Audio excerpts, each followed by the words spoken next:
আমি মালদার টপ বিপত্তারিণী পুজো দেখাতে চলেছি। ভিডিওটা একটু বড়ই হবে গাইস, তো দিল থাম কে बैठिए।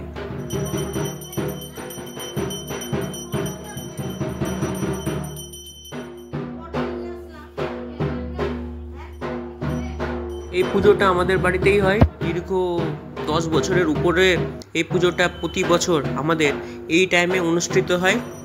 প্রচুর লোক এখানে আসে পুজো দিতে, প্রসাদ খেতে এবং অনেক কিছুই করতে। যাই হোক, আজ আমি এই ভিডিওর মাধ্যমে তোমাদেরকে দেখাবো যে আমাদের বাড়িতে কেমন করে পুজো হয়, কতক্ষণ পুজো হয় এবং পুজোর পর কি হয়, সমস্ত কিছু তোমাদেরকে দেখাবো।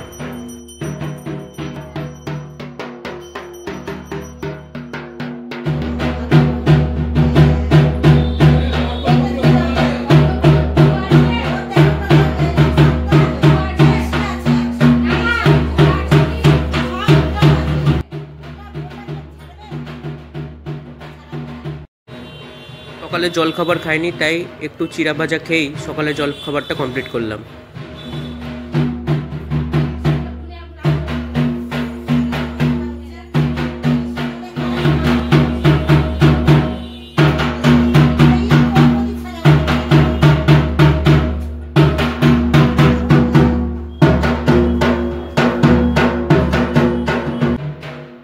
একটু ঘুরে ফিরে বেড়াই, তারপরে আবার পুজো দেখতে যাচ্ছি।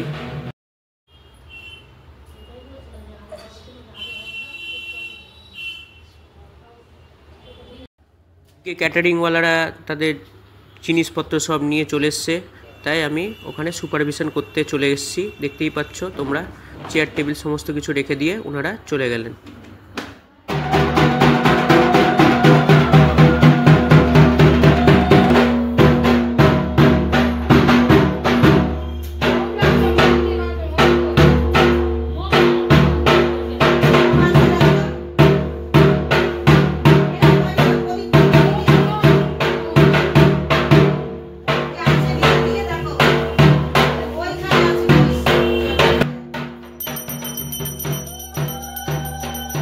যদি চ্যানেলে নতুন হয়ে থাকো এবং চ্যানেলটাকে এখনো সাবস্ক্রাইব না করে থাকো, তাহলে কি করছো, তাড়াতাড়ি সাবস্ক্রাইব করে দিও, কারণ নতুন নতুন ভিডিও, নতুন নতুন ব্লগ তোমাদের জন্য খুব তাড়াতাড়ি আসতে চলেছে। তাই চ্যানেলের সাথে জুড়ে থাকো।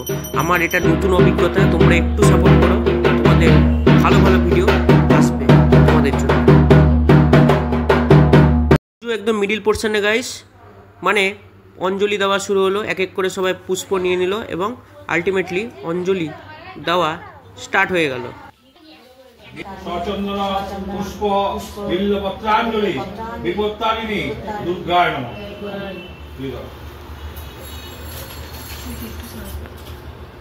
বেলপাতা নাও, ওখান থেকে অনেক বেলপাতা আছে, এই যে বেলপাতা নাও।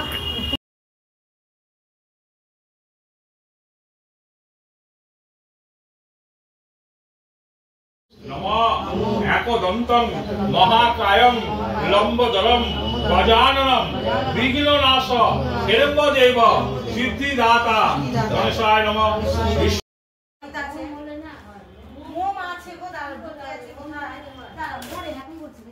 লাস্ট পর্ব যজ্ঞ স্টার্ট হতে শুরু করেছে গাইস, এবং ওখানে প্রদীপ জ্বালানো শুরু হয়ে গেছে, এক এক করে সবাই প্রদীপ জ্বালাচ্ছে, তোমরা দেখতেই পাচ্ছ। ভালোই লাগছিল, পরিবেশটা খুব সুন্দর লাগছিল। আর একটা কথা, আমাদের প্রতিমাটা কেমন লাগছে গাইস, তোমাদের কি খুবই ভালো লেগেছে? কমেন্ট বক্সে কিন্তু অবশ্যই জানিও কেমন লেগেছে আমাদের প্রতিমা।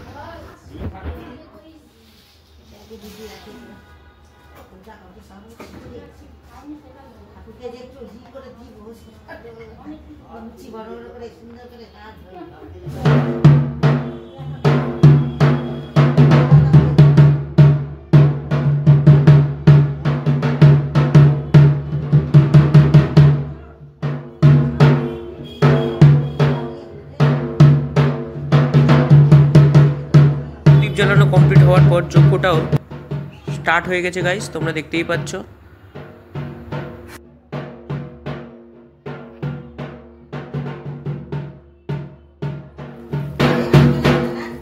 ভিডিওটাকে একটু সিনেমেটিক মোড দেওয়ার চেষ্টা করছিলাম। কেমন লাগছে প্রদীপগুলো একটু কমেন্ট বক্সে অবশ্যই জানিও গাইস, যদি ভালো লেগে থাকে।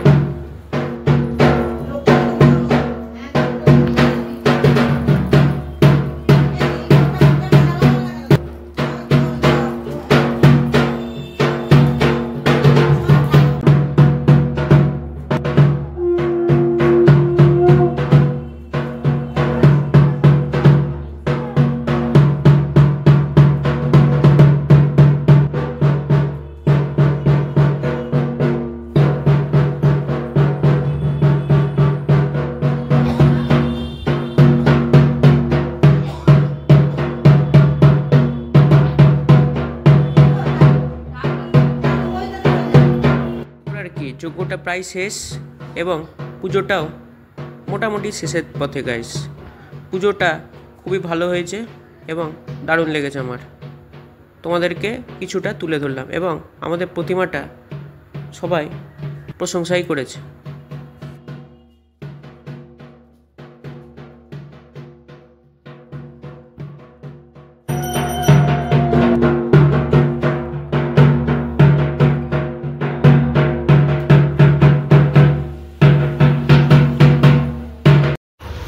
এক এক করে পুরোহিত মশাই সবাইকে ডাকলো এবং যজ্ঞের টিপ সবাইকে পরিয়ে দিল, দেখতেই পাচ্ছ তোমরা। যাই হোক, যজ্ঞের টিপ পরে নিলাম। এরপর আর কি পুজো শেষ হয়ে গেল এবং পুরোহিত মশাইয়ের শরীরটা খারাপ করছিল বলে আমার মা আমাদের কোম্পানির জুস ওনাকে বানিয়ে দিল ইনস্ট্যান্ট এনার্জি পাওয়ার জন্য। জুস খাওয়ানোর পর আমরা সবাই আমাদের হাতের সুতো বানাতে শুরু করলাম এক এক করে, কারণ এটাই তো মেন আকর্ষণ, হাতের সুতো পাওয়ার। যাই হোক, আমিও আমার হাতের সুতোটা কেটে নিলাম, আগের বছরের সুতোটা কেটে নতুন সুতো পরে নিলাম এবং এক এক করে সবাই তাই করলো এবং আলটিমেটলি আমাদের পুজো সমাপ্তি এখানেই হয়ে গেল। যাই হোক, আর কি করা যাবে। এরপর আর কি এক এক করে প্রসাদ বিতরণ হলো।